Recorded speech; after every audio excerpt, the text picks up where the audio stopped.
नमस्कार, आप देख रहे हैं करंट अफेयर और मैं हूं आपके साथ नीतू सिंह। करंट अफेयर के नए एपिसोड में आप सभी दर्शकों का ग्रेटर जम्मू के चैनल में स्वागत है। इस बार हमारे साथ करंट अफेयर में जुड़ चुके हैं ex mayor JMC Rajinder Sharma ji. तो चलिए बातचीत करते हैं। इस समय जो जम्मू कश्मीर का सिनेरियो चल रहा है उस पर एक खास बातचीत। सर, ग्रेटर जम्मू में आपका स्वागत है। नमस्कार सर, जिस तरह से अब जम्मू कश्मीर के सिनेरियो की बात कर ले तो जो जीएमसी डिसॉल्व होगी, बीडीसी डीडीसी इलेक्शंस अभी तक हो नहीं रहे और अब बात की जा रही है असेंबली इलेक्शन की। तो ओवरऑल आप इस सिनेरियो को कैसे देखते हैं? कब तक जो है जेएमसी के जो इलेक्शन है वो होंगे वापस? देखिए, लोकल बॉडी इलेक्शंस बहुत ज़रूरी हैं और क्योंकि हमारा अभी जो 3 टायर सिस्टम है उसके तहत जो एग्जीक्यूशन ऑफ सिविल वर्क्स है उसका मुख्यतः रोल लोकल बॉडीज़ के पास चला गया है और जो लेजिस्लेटिव है उसके पास लेजिस्लेशन का रोल है मेन। और इसलिए ये इलेक्शंस तो अनिवार्य हैं और जल्द ही ये सभी इलेक्शंस होंगे, चाहे वो असेंबली के हों चाहे लोकल बॉडीज़ के हों। और प्रधानमंत्री मोदी जी का तो ये सपना है democracy at a grass root level और उसी के तहत ये सभी कार्य समय पर पूर्ण हो, ऐसी हम सबकी इच्छा है और हम भी ये पूरा प्रयास कर रहे हैं। और साथ साथ में यहाँ इलेक्शन उसी वक्त हो जाने थे, लेकिन क्योंकि ओबीसी का रिजर्वेशन आ गया था बीच में तो उसके लिए थोड़ा डिले हो गया है।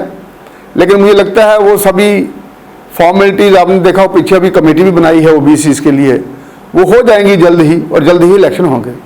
सर, जैसे आपने कहा कि लोकल बॉडी के इलेक्शन बहुत ही महत्वपूर्ण है जम्मू के लिए, तो अगर बात की जाए इस समय जो प्रोजेक्ट्स शुरू हुए थे स्मार्ट सिटी के तहत और जिसमें जेएमसी ने काफ़ी दमखम से ये बोला था कि बहुत सारे प्रोजेक्ट्स हैं वो जम्मू वालों को जल्द ही समर्पित किए जाएंगे।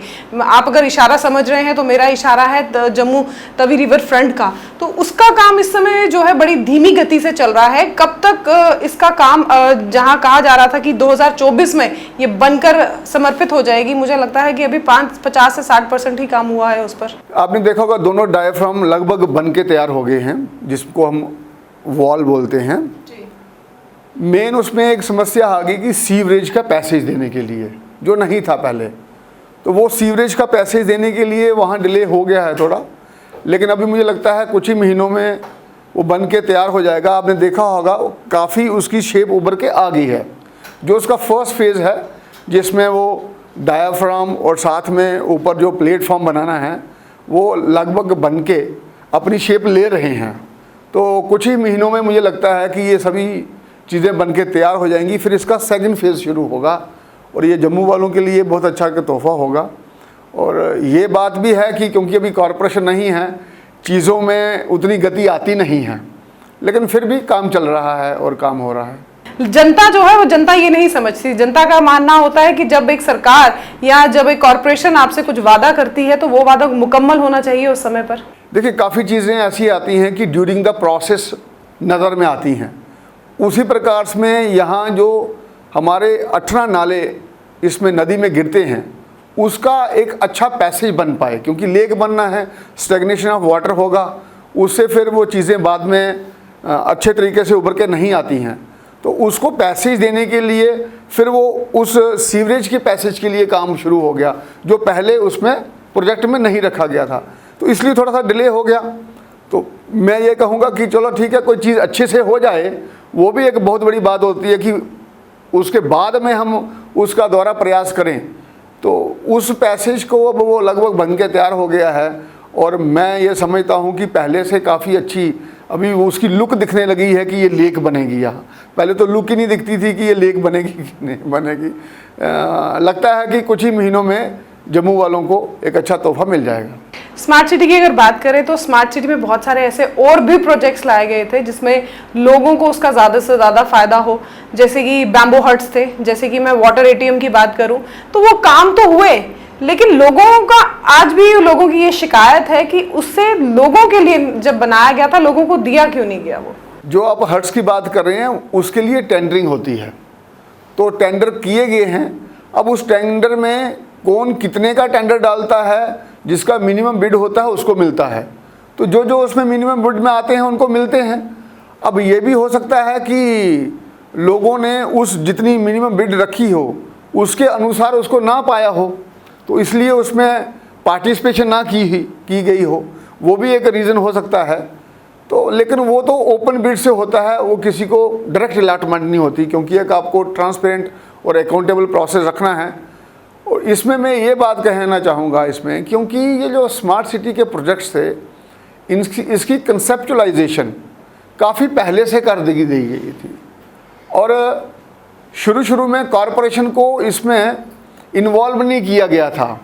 तो इसलिए कुछ प्रोजेक्ट ऐसे आ गए जिसमें लाभ कम और हानि ज़्यादा थी। अब जैसे मैं बात करूं, वो बैम्बू हट्स बनाए हैं नाले के किनारे, तो नाले के किनारे कौन खाना खाना चाहेगा? अगर आप सोचें हाइजीनिकली, आप अगर देखें वो प्रैक्टिकल नहीं है वो। लेकिन जब बैम्बू हट तैयार, उसका जब बिल पास हुआ होगा या जब उसका टेंडर पास हुआ होगा, तब तो उसी जब जगह सेलेक्ट हुई होगी तब तो नाला तो उसी समय वहीं पर। नहीं, नाला तो पहले से था जी। अच्छा, मैं आपको एक एग्जांपल दे रहा हूँ। ये काफ़ी प्रोजेक्ट्स की conceptualisation without taking elected representative into consideration हुआ था। ये मैं बात कर रहा हूँ 2017-18 की, या उसके बाद में 19 की भी आप ले लो जी। और हमारी कॉर्पोरेशन बनी थी 19 में, और उसके बाद में मैंने लास्ट वाले ईयर में टेन्योर मेरा आया था, तो उसमें मैंने एसर्ट करने की कोशिश की थी। अब उसमें मेरे पास दो रास्ते थे। अगर मैं ज़्यादा एसर्ट करता, जो काम हो रहे हैं वो भी रुक जाने थे। तो मैंने इन द गिवन सर्कमस्टेंसेस कहा जो इसको अच्छा कर सकते हैं हम, तो मैं उसको अच्छा करते जाता हूँ। जैसे मैं आपको एग्जांपल देता हूँ कि हमारी वो जो पार्किंग वाला इशू था पाइनतीर्थी का, तो वो हो नहीं रहा था। उसमें हमने रखा था कि जिसको 300 व्हीकल्स की पार्क करने की एक्सपीरियंस है उसी को हम देंगे टेंडर। तो मैंने कमिश्नर को कहा, भाई मुझे ये बताओ कि जम्मू शहर में कौन सी पार्किंग ऐसी है यहाँ 300 गाड़ी पार्क हो सकती है। जब वो व्यवस्था ही नहीं है तो लोगों को एक्सपीरियंस कहाँ से होगा? तो इसको आप घटा के 100 का करो, ताकि लोकल लोगों को पार्टिसिपेट करने की मौका मिले। तो फिर वैसा किया, और आज मुझे खुशी है कि उसकी अलॉटमेंट हुई है, तो आज वो पार्किंग अच्छी से चल रही है और लोकल आदमी को ही मिली है। क्योंकि हमको ये भी देखना है कि हमारा जो इकोनॉमिक ड्रेन है वो ना हो, और स्मार्ट सिटी में ये हुआ है। जितने भी प्रोजेक्ट्स हैं मैक्सिमम बाहर वाले लोगों को अलॉट हुए, वो जो इकोनॉमिक ड्रेन है वो बाहर चला गया। यानी जिसको पैसे मिले उसने तो अपने वहां जाके जमा करवाए पैसे, तो वो हमें लाभ नहीं मिला। तो सर क्या जम्मू के लोगों में काबिलियत नहीं थी? नहीं, ऐसा नहीं था कि काबिलियत नहीं थी। मैंने कहा ना कि कुछ चीजें ऐसी पहले हो गई हैं जिसमें जम्मू को लोगों को नुकसान हुआ है। अब जितनी भरपाई हो सकती थी वो तो मैंने 1 साल में करने की कोशिश की उसमें, लेकिन काफी कुछ उसमें हमारा मनी ड्रेन हुआ उसमें, और हमें इन चीजों को आगे मद्देनजर रख के चलना चाहिए। अब आगे सर, आपने एक कैंपेन शुरू की थी करप्शन के अगेंस्ट, उसमें कितना फर्क देखा जब आपकी ये जीएमसी जब लोकल बॉडी डिसॉल्व हुई, उसके बाद भी क्या वो लगातार वैसे ही चलता रहा या कहीं अल्प विराम लग गया उसमें?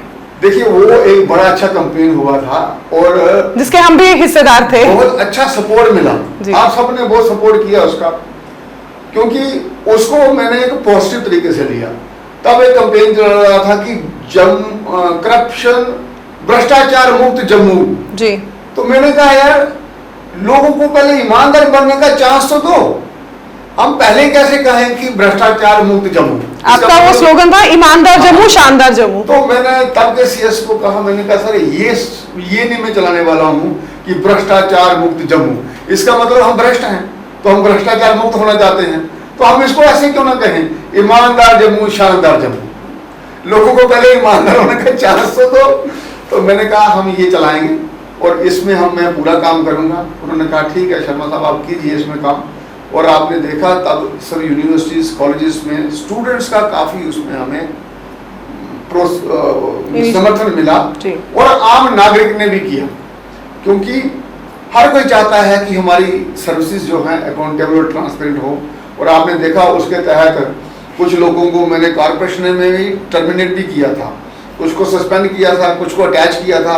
हाँ, एक चीज़ का मुझे दुख है कि मैंने आते ही ये घोषणा की थी कि कोई भी व्यक्ति को अगर कोई करप्ट प्रैक्टिस करते हुए पाया गया या पकड़ा गया वो आप मेरे पास लेके आए, और उसके लिए दो ही जगह हैं, एक अपना अम्फला में जो हमारी डिस्ट्रिक्ट जेल है और दूसरी सेंट्रल जेल बनतलाब में।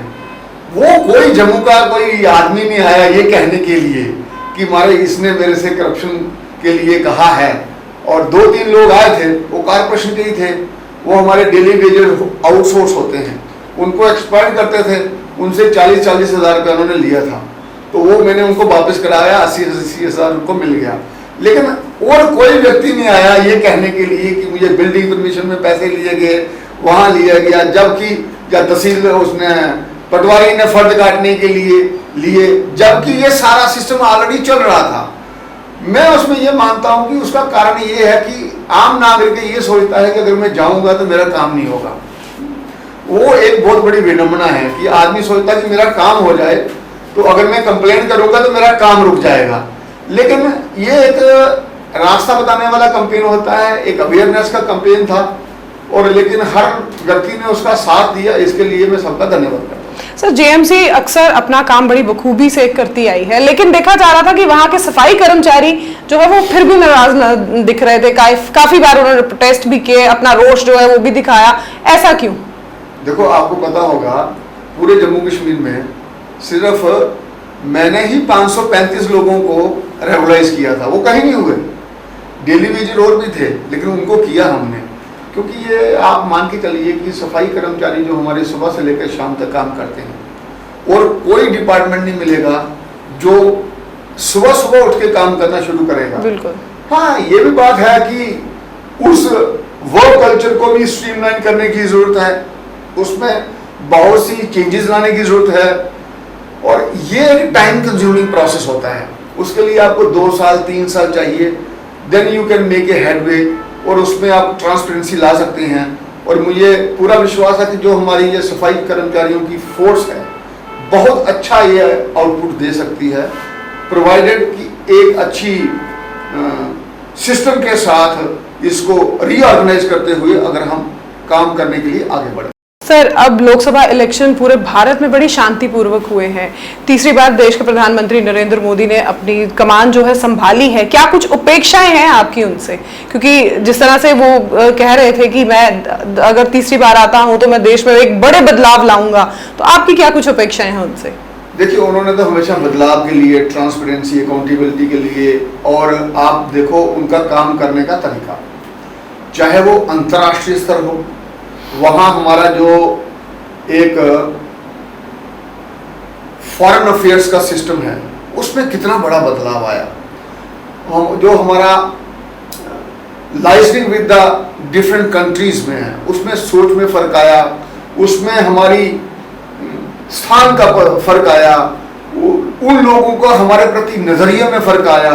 ये सब अंतर्राष्ट्रीय स्तर पर उन्होंने हमारा नए मापदंड वहाँ बनाए। इसी प्रकार से जो हमारे लोकल इश्यूज थे, जो रिलीजियस थे, सोशल थे, सेंसिटिव इश्यूज थे, उनको उन्होंने बड़ी कार्यकुशलता के साथ हल करते हुए, सबको साथ में लेते हुए उनको एक नया रास्ता बताया। चाहे वो हमारा करतारपुर का कॉरिडोर हो, चाहे हमारा बाल दिवस हो, वीर बाल दिवस हो, चाहे हमारे गुरुओं का पर्व हो, चाहे राम मंदिर का निर्माण हो, तो ये बड़े कंटेंशियस इश्यूज थे कि ऐसे इश्यूज थे जिसमें कोई बात भी नहीं करता था। और आपको पता है अयोध्या में जब लोग जाते थे तो गोलियां चलाते थे, आज वो फ्री में जाके वहाँ दर्शन कर रहे हैं, राम मंदिर का निर्माण हो गया, पूरे देश ने उसका साथ दिया, सब बैठे। इसी प्रकार से जो गरीब आदमी है, आम आदमी, उसके लिए कितने सोशल वेलफेयर के स्कीम्स चलाए। पूरे देश में 80 करोड़ लोगों को आज के दिन में फ्री राशन मिल रहा है, 80 करोड़। इसी प्रकार से 12 करोड़ लोगों को शौचालय बना के दिया, 3.5 करोड़ लोगों को नए घर बना के दिए, 11 करोड़ लोगों को किसान सम्मान निधि में 6-6 हज़ार रुपया पर साल उनके अकाउंट में आया। एक हमारे पास एम्स होता था, आज 15 एम्स पूरे देश में बन रहे हैं, 200 हॉस्पिटल्स बन रहे हैं। न्यू एजुकेशन पॉलिसी ला दी, जिसमें पहले कोई अगर ड्रॉप आउट होता था उसको दवा से शुरू करना पड़ता था, आज की डेट में अगर फर्स्ट ईयर में आप पूरा करते हैं तो आपको सर्टिफिकेट मिल जाएगा, सेकंड ईयर का अलग से मिल जाएगा, थर्ड ईयर का अलग से मिल जाएगा। अब जब चाहो तब पढ़ना शुरू दोबारा कर दो और फोर्थ ईयर में आपको कहीं का कंप्लीट सर्टिफिकेट मिलेगा। इसी प्रकार से आज जो हमारा युवा है उसके पास एक नया सिस्टम है जिसमें वो खुद अपना जो कुरिकुलम है उसको डिजाइन कर सकता है और स्टार्टअप शुरू किए। इसी प्रकार से हमारे जो स्किल डेवलपमेंट के कोर्सेज हैं उनको शुरू किया। हर सेक्टर में उन्होंने काम किया, चाहे वो एजुकेशन हो, चाहे वो स्किल डेवलपमेंट हो, चाहे वो आपका सोशल वेलफेयर की स्कीम्स हो, चाहे हमारा फॉरेन अफेयर हो, चाहे हमारे कंटेंशियस इश्यूज हो, इन सब में काम किया। और सबसे बड़ी बात यह है कि उन्होंने ट्रांसपेरेंसी और अकाउंटेबिलिटी एस्टेब्लिश करने में बहुत बड़ा काम किया। जैसे हमारे प्रदेश में, इसमें यूटी में ही ले लीजिए कि टेंडरिंग ई टेंडरिंग व्यवस्था बन गई और आपको जान के ये हैरानगी हो गई 2018 में हमारा पूरा सिविल वर्क का जो बजट था 8000 करोड़ के पास था और हमारे जो प्रोजेक्ट्स कंप्लीट हुए वो 920 हुए थे। और जब ई टेंडरिंग हो गया 2022 में हमने 10,000 करोड़ खर्च किया और हमने नंबर ऑफ प्रोजेक्ट्स कंप्लीटेड कितने हो गए 9,000। जी, कितनी मल्टीप्लिकेशन होगी। तो ये सब फायदा किसको मिला? लोगों को मिला कि उतने ही पैसे में पहले 900 प्रोजेक्ट्स कंप्लीट हो रहे हैं, उसके बाद में उतने ही पैसे में 9,000 प्रोजेक्ट्स कंप्लीट हो रहे हैं। इसका मतलब ये पैसा कहां जाता था? ये डिस्ट्रीब्यूट हो जाता था और अब ये सीधा डाउन द लाइन जा रहा है। हाँ, ये ट्रांसपेरेंसी लाने के साथ ऑनलाइन सर्विसेज कर दी माननीय उपराज्यपाल जी की जो एडमिनिस्ट्रेशन चल रही है और Jammu and Kashmir stands number 1 throughout the country as far as online services are concern. मैं ये नहीं कहूंगा कि सारी व्यवस्था ठीक हो गई है उसमें ये एक शुरुआत की गई है, अब उससे आगे बढ़ने की जरूरत है। और ये भी साथ साथ में कहूंगा कि जम्मू कश्मीर में गवर्नमेंट ना होने के कारण जो ब्यूरोक्रेसी है उससे लोगों को काफी दिक्कत है जी। वो उसका कारण ये है कि एक आम जो नागरिक है उसके पास तो आप कभी भी जा सकते हो, जो आम रिप्रेजेंटेटिव है उसके घर में आप कभी भी जा सकते हो, लेकिन ब्यूरोक्रेट के पास बाहर टाइम लिखा होगा 2 से 4 तभी जा सकते हैं। दूसरी है ही हैज ए चेयर, यहां नहीं मिलेगी दूसरी जगह मिलेगी जी। लेकिन उसको मन में ये नहीं है कि मुझे इस समस्या का समाधान निकालना ही है, क्योंकि he is not answerable to the public. Public को आंसरेबल है लोकल रिप्रेजेंटेटिव। और लोकल रिप्रेजेंटेटिव का इसमें थोड़ा सा दिक्कत इसलिए रहा क्योंकि अभी जैसे कॉर्पोरेशन नहीं है, अभी हमारे यहाँ लेजिस्लेशन अभी नहीं है, अभी हमारे एमएलएज नहीं है, वो जो गैप है उसके कारण काफी समस्याएं ऐसी हैं जो उलझी हुई हैं। अब एलजी साहब पूरा प्रयास करते हैं अपना, लेकिन एलजी साहब हो सकता प्रयास कर रहे हों और अंदर से ही कुछ लोग उस काम को नीचे नहीं उतार रहे हों, ground the line, down the line.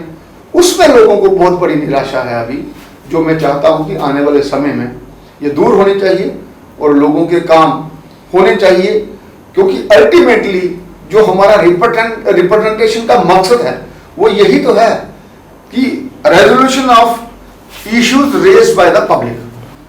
शुक्रिया सर, हमें इतना वक्त देने के लिए धन्यवाद। तो ये थे हमारे साथ एक्स मेयर राजेंद्र शर्मा जी, जिनसे हमने आज बातचीत की और जाना कि किस तरह से इस समय जो लोकल बॉडीज के इलेक्शंस नहीं हो रहे हैं उसके कारण लोगों को इस समय जो दिक्कत आ रही है उसके पीछे का कारण क्या है।